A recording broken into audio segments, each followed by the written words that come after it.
Good morning, everyone. I'm Donacel Marabalas, and I'm with my other members. We are here to tackle about one of the types of memorandum, the directive memorandum. But before we proceed to our main topic, let's have a recap. What is memorandum? Memorandum is one of the most widely used of internal written communication in an organization when the message is too complicated for a simple email or when confidentiality important. You may use memo for a variety of purposes, and the intent of most memo is to help you remember something or remind other person of something. And now, let's talk about Directive Memorandum. Directive Memorandum is simply a memo that provides instructions or directions on how to proceed given certain circumstances. For example, I'll be sending a memo to all employees on how to handle the problem. Like, I may compose a directive memo on how employees should seek reimbursement for expenses with business travel to a conference held across the country. Good morning, ma'am. Good morning, everyone. In order to make inter-office communication easier, the following are the guidelines or tips for writing an effective directive memorandum. Clearly state the purpose of the memo in the subject line and in the first paragraph. This is important to let the recipient know what the directive memo is all about. Keep language professional, simple, and polite. This is important to avoid misunderstandings between the sender and the recipient. Use short sentences. Using short sentences can help the recipient of the memo understand the message quicker. Use bullets if a lot of information is conveyed. Using bullet points in a directive memo is a great way to present most information in a way that can be easily scanned and understood by the recipient. Proofread before sending. This is an important tip or guideline for the sender in order for him or her to deliver a perfectly written directive memo and avoid embarrassing mistakes. Address the memo to the person or persons who will take action of the subject and CC those who need to know about the action. It is critical to address the person or persons who will take action on the subject and understand the roles. CC means courtesy copy. CC while sending an email is another way to keep someone in the loop, even if a directive memo is not concerning to them. And lastly, attach additional information. Don't place it in the body of the memo if possible. Attaching additional information is important to encourage further discussion about a memo, particularly a directive between the sender and the recipient. The parts of the memo. These are the heading, description of the project, summary or direction, discussion, and conclusion.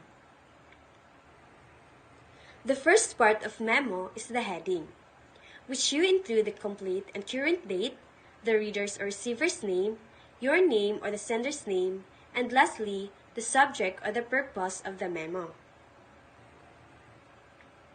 Second part is the description of the project. In this part, you are going to discuss the purpose of your memo, the important facts or context, and specific tasks or assignments. Third is the summary or direction, a brief statement that includes only the important details about your memo, so that the readers can directly understand the main point of your memo. Fourth is the discussion, where you need to present the other facts or information if needed.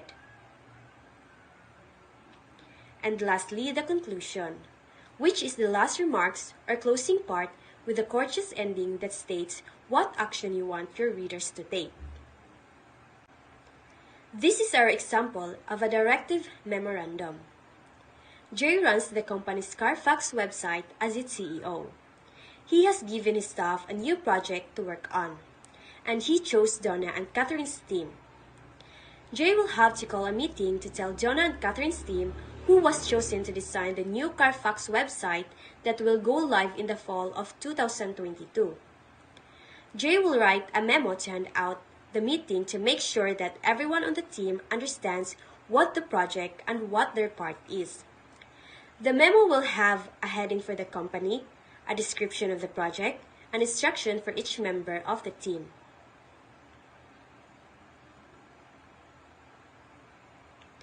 This part is the heading, which as you can see, it includes the date, the name of the selected team, which is Donna and Kathy, the writer who is Jay, and the content of the memo.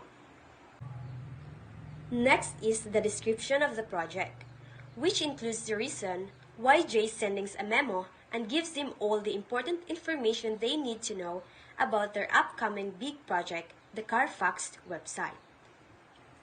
Next is the summary.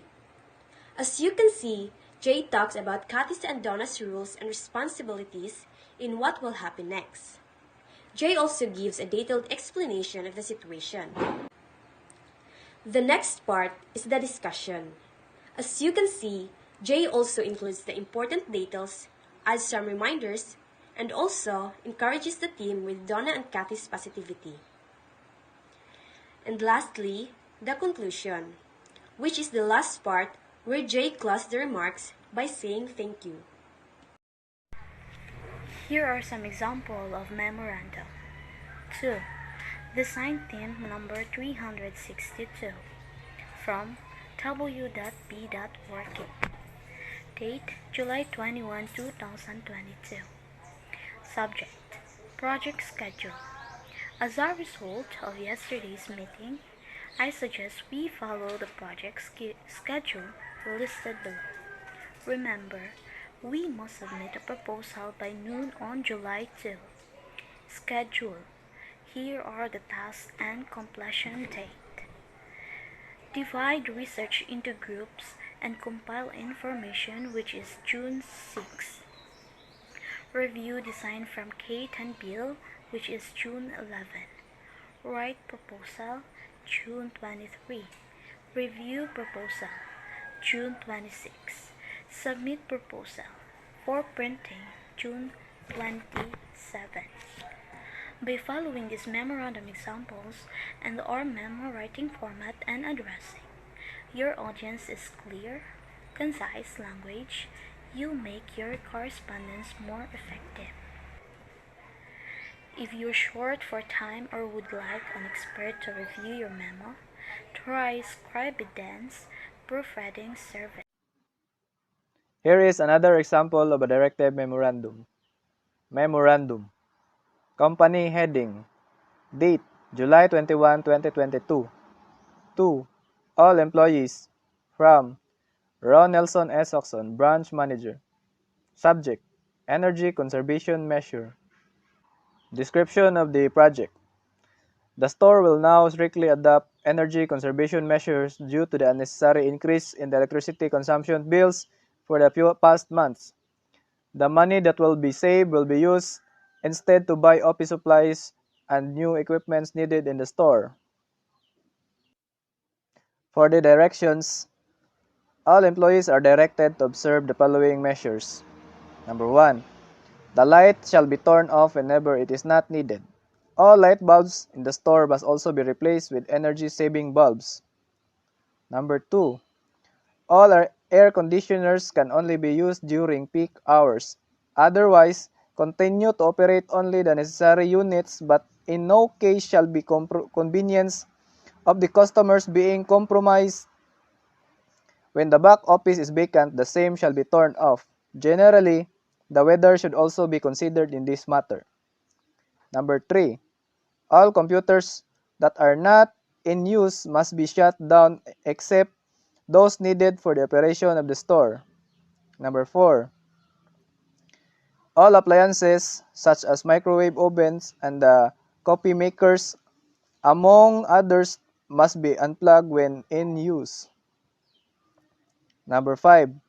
The use of electricity for personal use such as charging of mobile phones is prohibited except during emergencies. For the discussion, Everybody is expected to follow the above measure. The cooperation of everyone is highly needed to minimize the electrical expenses and in turn generate savings that will be used to improve the overall operation of the store. Conclusions. As such, these measures are effective immediately. Thank you.